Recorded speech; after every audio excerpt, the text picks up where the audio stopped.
توبہ وہی فائدہ دیتی ہے کہ جس میں انسان کو اپنی غلطی کا احساس ہو اور اس کے بعد وہ اللہ کی طرف پلٹ آئے اور واپس گناہوں کی طرف جانے کو ایسے ہی خطرناک سمجھے جیسے کہ موت کی طرف جانے کو. تو اس وقت ان کے توبہ کرنا فائدہ نہیں دیتا تھا. اللہ تعالیٰ اب یہ کیوں سنا رہے ہیں؟ یہ ان کو اس لیے بتا رہے ہیں تاکہ اس سے سبق حاصل کریں. پھر اللہ تعالیٰ اپنے آسمان اور زمین کی نشانیوں کی طرف توجہ دلواتے ہیں اور فرماتے ہیں کہ آسمان اور زمین کو اور جو کچھ بھی اس کے اندر ہے ہم نے کھیل کے طور پہ پیدا نہیں کیا، اور اگر ہم نے کھلونا ہی بنانا ہوتا تو پھر ہم اس کو اپنے پاس ہی رکھتے، تمہیں اس میں کیوں بناتے. مطلب کہ اللہ تعالیٰ نے کسی پرپز لیس نہیں بنائی ہے یہ ساری کائنات، یہ زمین و آسمان کا نظام اور انسانوں کا آنا جانا اور مختلف مخلوقات کا آنا جانا، یہ سب کچھ ایسے ہی نہیں چل رہا. اس کا کوئی پرپز ہے، اور پرپز کیا ہے کہ تمہیں آزمائیں اور دیکھیں تو کہ تم میں سے اچھا کام کون کرتا ہے. مگر ہم نے باطل پر حق کی چوٹ لگا دی جو اس کا سر توڑ کر رہے گی اور دیکھتے دیکھتے مٹ جائے گا. تمہارے لیے تباہی ہے ان باتوں کی وجہ سے جو تم بناتے ہو. حق اور باطل کی جنگ بھی تو دنیا میں ہو رہی ہے، آخر فتح کس کی ہوتی ہے؟ حق ہی کی ہوتی ہے. لہٰذا حق کی طرف آنے کی نصیحت کی جا رہی ہے. پھر فرشتوں کی کچھ صفات بتائی گئی کہ زمین اور آسمان میں جو مخلوق بھی موجود ہے اور جو فرشتے اس کے پاس ہیں وہ نہ اپنے آپ کو بڑا سمجھتے ہیں اور نہ ہی اللہ تعالیٰ کی حکم عدولی کرتے ہیں. جو حکم دیا جاتا ہے فوراً پورا کرتے ہیں اور صبح و شام اللہ تعالیٰ کا ذکر کرتے ہیں اور بالکل بھی اس کے اندر ریسٹ نہیں کرتے. لا یفترون مطلب کہ بالکل بریک نہیں ان کو ملتی ہے، مسلسل وہ اللہ تعالیٰ کا ذکر کرتے ہیں اور اس سے وہ تھکتے بھی نہیں ہیں.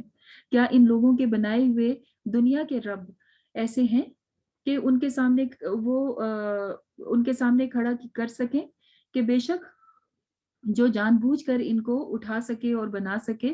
ام اتخذوا الہۃ من الارض هم ینشرون، یعنی کہ ان کے الہوں نے کیا بنایا ہے. اللہ تعالیٰ تو اپنی مخلوقات کے بارے میں بتا رہے ہیں. تو یہ خدا بنانا، الہ بنانا یا غیر اللہ کو پکارنا، اگر کبھی انسان بھٹکنے لگے یا اس کی سوچ بھٹکنے لگے تو سوچنا چاہیے کمپیریزن کر کے کہ میرے اللہ تعالیٰ نے تو یہ سب کچھ کیا ہے، یہ کیا کرنے پہ قادر ہے. اگر کوئی انسان کسی انسان کی طرف ہی اتنا زیادہ جھک گیا ہے کہ اللہ تعالیٰ کا حق بھی بھول رہا ہے تو سوچے کہ وہ تو انسان ہے، اسے تو موت آ جانی ہے اور اس کی تو لمٹس ہیں، وہ تو اپنی لمٹ سے باہر بھی نہیں جا سکتا. تو پھر اپنے آپ کو پلٹا لینا چاہیے، اپنے رب کی طرف لے آنا چاہیے. اگر آسمان و زمین میں ایک اللہ کے سوا دوسرا خدا بھی ہوتا تو آسمان اور زمین کا نظام بگڑ جاتا. کہیں پر بھی دو انچارج، دو ہیڈ ہوں تو وہاں پر وہ نظام نہیں چل سکتا. کسی کالج کے دو پرنسپلز بھی نہیں ہوتے ہیں اور کہیں بھی آپ دیکھ لیں ہیڈ ایک ہی ہوتا ہے. تو اتنی بڑی کائنات کے ایک سے زیادہ خدا کیسے ہو سکتے تھے کہ کوئی یہ کہتا کہ میں نے سورج مشرق سے نکالنا ہے، دوسرا کہتا مغرب سے، کوئی کہتا دن اتنے گھنٹے کا ہوگا، دوسرا کہتا کہ نہیں دن رات اتنے گھنٹے کی ہوگی. تو کیا یہ پاسبل تھا کہ نظام اتنا سموتھلی چلتا رہتا؟ اور اس کے اندر صرف سورج چاند ہی نہیں، ہر بڑی سے بڑی چیز اور چھوٹی سے چھوٹی چیز کو آپ امیجن کر لیجئے کہ سب ایک طریقے پر اسی لیے چل رہے ہیں کہ ان کا خدا صرف ایک ہی ہے. فسبحان اللہ رب العرش عما یصفون، اللہ تعالیٰ پاک ہے اور عرش عظیم کا مالک ہے اور ان باتوں سے پاک ہے جو کہ یہ لوگ کیا کرتے ہیں. شرک کی تردید اور بار بار تردید کی جا رہی ہے اور نصیحتوں کے ساتھ سمجھایا جا رہا ہے اور بتایا جا رہا ہے کہ کائنات میں تو کوئی بھی چیز ایسی نہیں ہے جو اللہ تعالیٰ سے چھپی ہوئی ہو. چاہے تم ظاہر کرو یا چھپاؤ، سب چیزیں اللہ تعالیٰ، سب چیزوں سے اللہ تعالیٰ واقف ہیں. اور جو کچھ یہ کرتے ہیں اور پھر اللہ تعالیٰ کا خوف نہیں رکھتے تو ان کو بتا دو کہ ان کے لیے پھر جہنم کی سزا ہے اور ظالموں کو اسی طرح سزا دی جاتی ہے. کیا وہ لوگ جنہوں نے نبی صلی اللہ علیہ وسلم کی بات ماننے سے انکار کیا وہ غور نہیں کرتے کہ آسمان اور زمین باطل نہیں ہے اور یہ دونوں پہلے جڑے ہوئے تھے اور پھر ہم نے ان کو جدا کر دیا.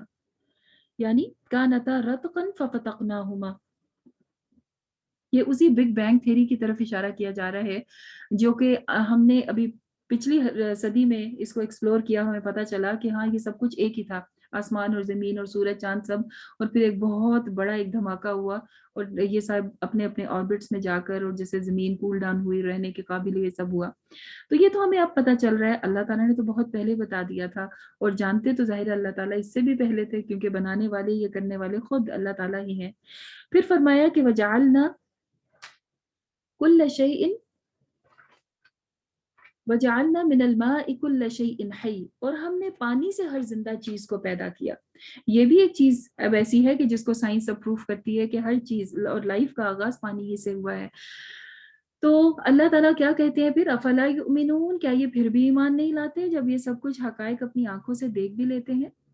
تو یہاں یاد رکھیے گا کہ قرآن مجید کو سائنس کی ضرورت نہیں ہے یا اس کا محتاج نہیں ہے کہ پروف کیا جائے تو ہم کہ ہاں واقعی اللہ تعالیٰ تو ٹھیک کہتے ہیں۔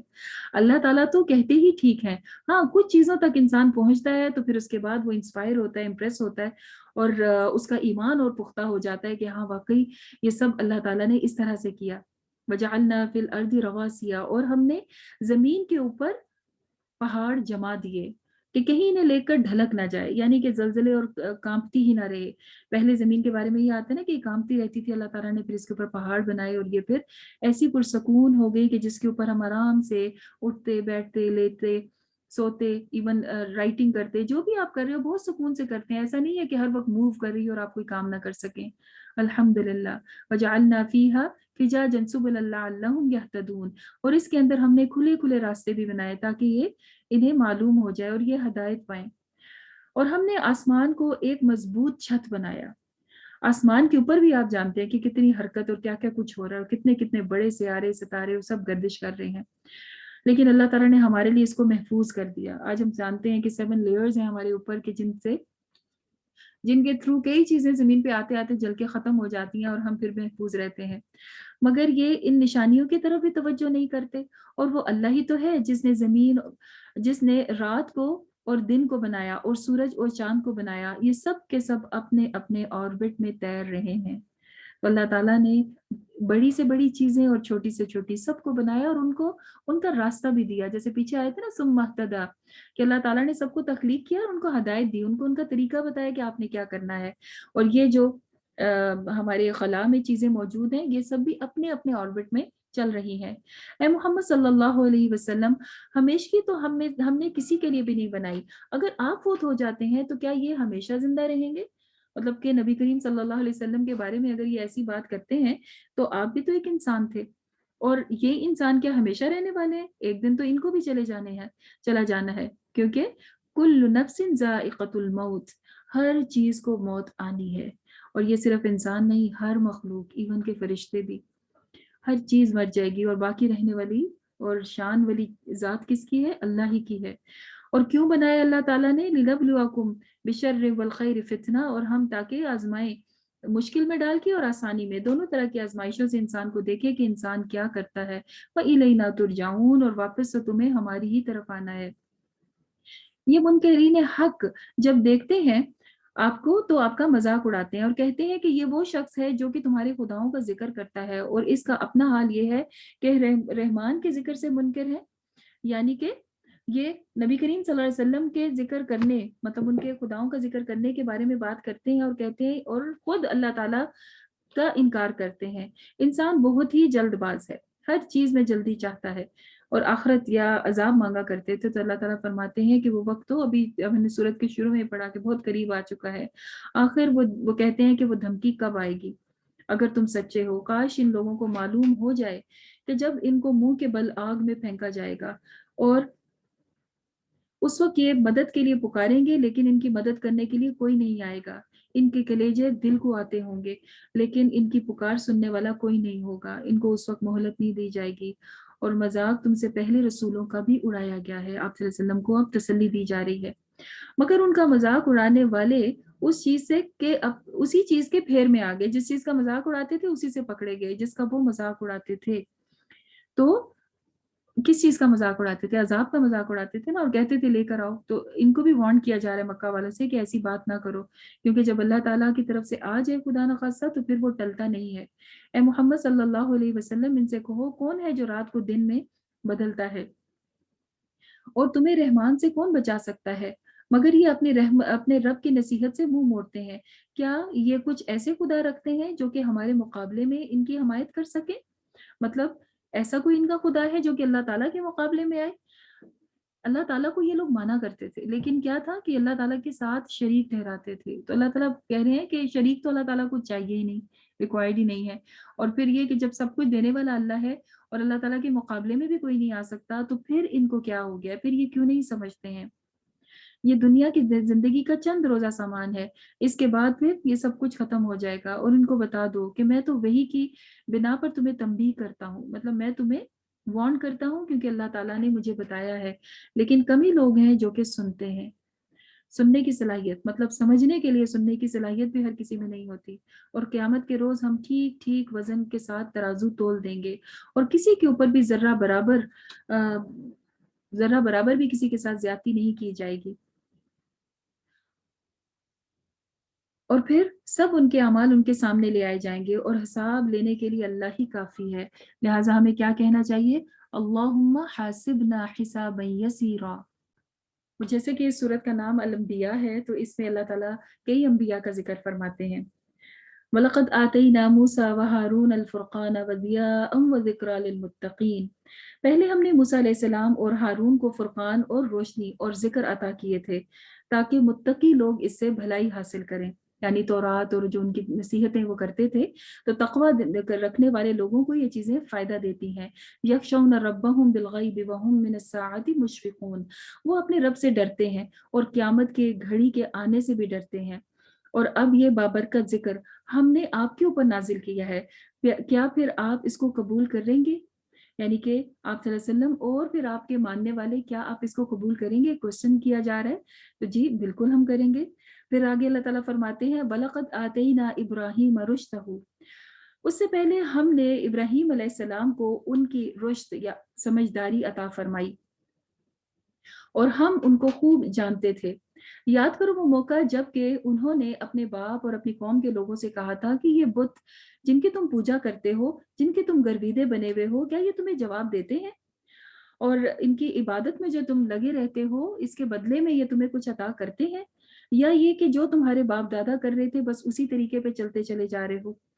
جب ان سے یہ کوشچنس کیا کرتے تھے ابراہیم علیہ السلام، تو کبھی ان کو سمجھ میں آتا بھی تھا، کچھ دیر کے لیے وہ سوچنے لگے کہ واقعی بت تو ہمیں جواب بھی نہیں دیتے اور کوئی بات بھی نہیں ہم سے کر سکتے، لیکن پھر ان کے اوپر ان کی اپنی سوچ غالب آ جاتی اور کہنے لگتے کہ ہمارے خداؤں کو برا بھلا نہیں کہو۔ اور اس کے بعد پھر یہ کہ وہ کہتے تھے کہ یہ جو لڑکا ابراہیم ہے یہ ہمارے بتوں کو برا بھلا کہتا ہے۔ تو بعض لوگ بولے کہ ہم نے ایک نوجوان کو سنا تھا کہ وہ ان کے بارے میں ایسی باتیں کرتا تھا، اور آپ جانتے ہیں کہ وہ واقعہ کہ جب کہ ابراہیم علیہ السلام نے، یہ لوگ اپنی بستی میں موجود نہیں تھے، تو بتوں کو توڑ دیا اور کلہاڑے کو سب سے بڑے بت کے کندھے پر رکھ دیا۔ جب لوگ واپس آئے تو وہ دیکھ کے حیران ہو گئے کہ ہمارے خداؤں کو کس نے نقصان پہنچا دیا۔ ابراہیم علیہ السلام کے بارے میں وہ جانتے تو تھے کہ وہ ان کو سمجھاتے رہتے ہیں اور بتوں کے بارے میں پوچھتے ہیں ان سے، تو کہنے لگے ایک لڑکا ابراہیم ہے جس کے بارے میں سنا، اور جب ان سے آ کے پوچھا تو ابراہیم علیہ السلام نے دیکھیں کتنی سمجھداری کا کام کیا، انہوں نے وہ کلہاڑا رکھ دیا بڑے بت کے پاس اور کہنے لگے کہ اس سے پوچھو، اور یہ کیسے خدا ہے کہ جب ان کو نقصان دیا جا رہا تھا اور ان کو توڑا جا رہا تھا تو یہ تو اپنا بھی ڈیفenس نہیں کر سکے، تو تمہیں کہاں سے بچائیں گے؟ ان کے ضمیر کو جھنجھوڑنے کی کوشش کی، لیکن یہ کہ واپس وہ پھر انہی باتوں کی طرف پلٹ گئے۔ اور اللہ تعالیٰ فرماتے ہیں تف ہے تم پر اور تمہاری ان الہوں پر کہ جن کو تم اللہ کو چھوڑ کر پکارتے ہو اور بالکل بھی عقل سے کام نہیں لیتے ہو۔ انہوں نے کہا کہ اب ابراہیم علیہ السلام کو جلا دو، مطلب انہوں نے اتنی بڑی جو ہے وہ جسارت کی ہے، تو اب ان کو جلا دو۔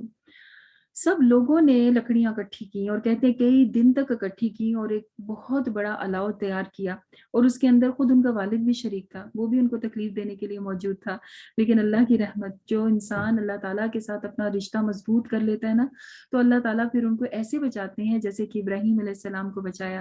اور کیا ہوا جب ان کو آگ میں پھینکا گیا تو اللہ تعالیٰ نے فرمایا قلنا یا نار کونی بردا وسلاما علی ابراہیم، کہ اے آگ ابراہیم علیہ السلام پر ٹھنڈی ہو جاؤ اور سلامتی والی ہو جاؤ۔ تو اس دعا کے بارے میں بھی کہا جاتا ہے کہ اگر اللہ تعالیٰ اس وقت یہ نہ کہتے کہ بردوں و سلامہ، تو شاید وہ آگ اتنی ٹھنڈی ہوتی کہ فریز ہی کر دیتی، تو اللہ تعالیٰ نے کہا اتنی ٹھنڈی کہ جو سلامتی والی ہو، کہ ایسی بھی ٹھنڈی نہ ہو جائے، بس ان کو تکلیف نہ دے۔ اور پھر دوسرا یہ کہا جاتا ہے کہ اگر علی ابراہیم نہ کہا جاتا تو شاید ہمیشہ کے لیے آگ ٹھنڈی کر دی جاتی اور ہم کبھی بھی آگ سے فائدہ نہ اٹھا سکتے۔ بہرحال اللہ تعالیٰ کے تو ہر قول میں کوئی نہ کوئی حکمت چھپی ہوتی ہے اور ہر بات سچ پر مبنی ہوتی ہے، بس ضرورت اس بات کی ہے کہ ہم غور کریں۔ اللہ تعالیٰ نے اس طرح سے ابراہیم علیہ السلام کو بچا لیا اور وہ اپنی بستی کو چھوڑ کے وہاں سے چلے گئے، اور پھر ہم نے اسے اور لوط کو بچا کر ایک ایسی سرزمین کی طرف لے گئے، یعنی کہ شام اور فلسطین کی طرف، کہ جس کو ہم نے دنیا والوں کے لیے برکتیں رکھتی ہیں، اور ہم نے انہیں اسحاق اور یعقوب علیہ السلام عطا کیے، اور ہر ایک